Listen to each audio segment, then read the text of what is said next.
Assalamualaikum warahmatullahi wabarakatuh dan salam sejahtera saya ucapkan kepada semua yang sedang menonton dan mendengar. Baiklah, pada hari ini saya akan memperkenalkan semula apa itu program NILAM. Program NILAM merupakan singkatan daripada Nadi Ilmu Amalan Membaca. Yang pertama, apa itu NILAM? NILAM merupakan aktiviti galakan membaca yang dijalankan di sekolah dengan memberi pengiktirafan yang sesuai. Tapi disebabkan dengan pandemik COVID-19 ini, kita teruskan di rumah. Okey? Pelaksanaan program ini meliputi penilaian pembacaan yang berterusan sepanjang tahun dan markah dikumpul secara kumulatif sehinggalah tamat persekolahan. Maksudnya daripada prasekolah tahun 1 hinggalah ke tahun 6, rekod bacaan ini akan dikumpul. Program ini adalah satu usaha Kementerian Pelajaran Malaysia dengan matlamat untuk membina tabiat membaca dalam kalangan murid. Okey, baiklah. Seterusnya, ini adalah pengiktirafan yang saya sebutkan sebentar tadi, iaitu berapa tahap NILAM. Baik, pengiktirafan untuk sekolah rendah iaitu dari prasekolah sehinggalah tahun 6. Jika murid-murid membaca sebanyak 144 buku hingga 287 buku, murid-murid dah mendapat 1 bintang.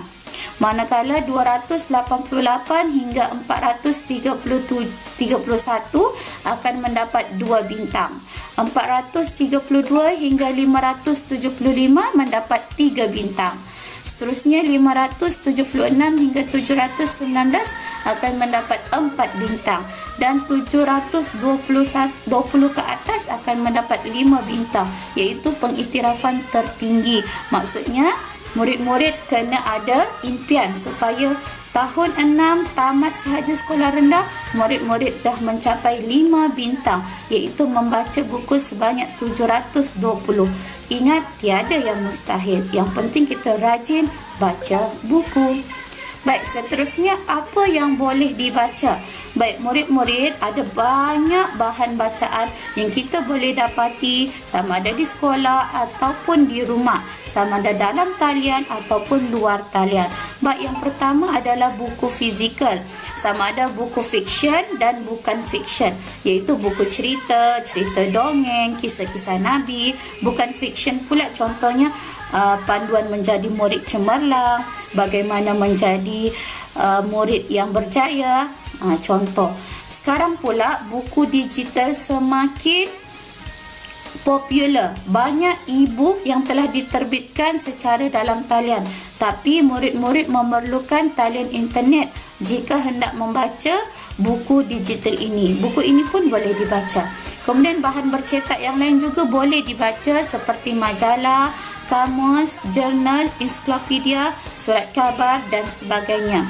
Bahan bukan bercetak seperti laman web, blog dan sebagainya yang kita boleh dapat daripada melayari laman sesawang menggunakan internet juga boleh dijadikan sebagai bahan bacaan.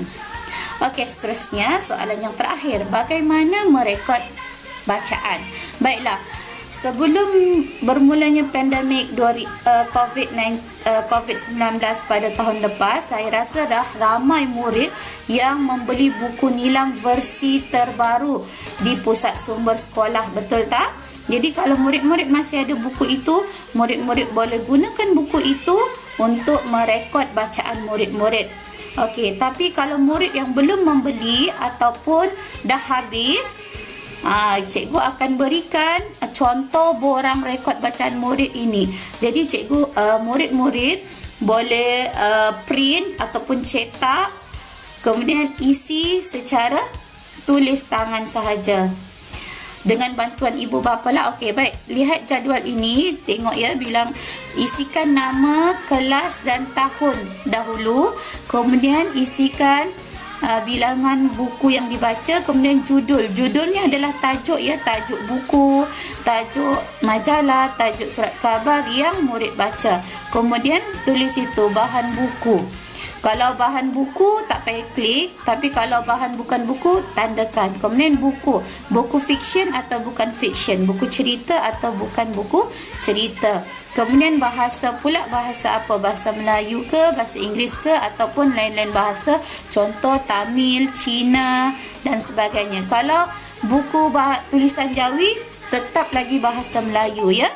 Kecuali kalau bahasa Arab, lain-lain bahasa. Kemudian berapakah jumlah muka surat buku tersebut dan aktiviti dijalankan ataupun tidak. Jika dijalankan, letak 1. Tapi kalau tak ada aktiviti selepas itu, letakkan kosong.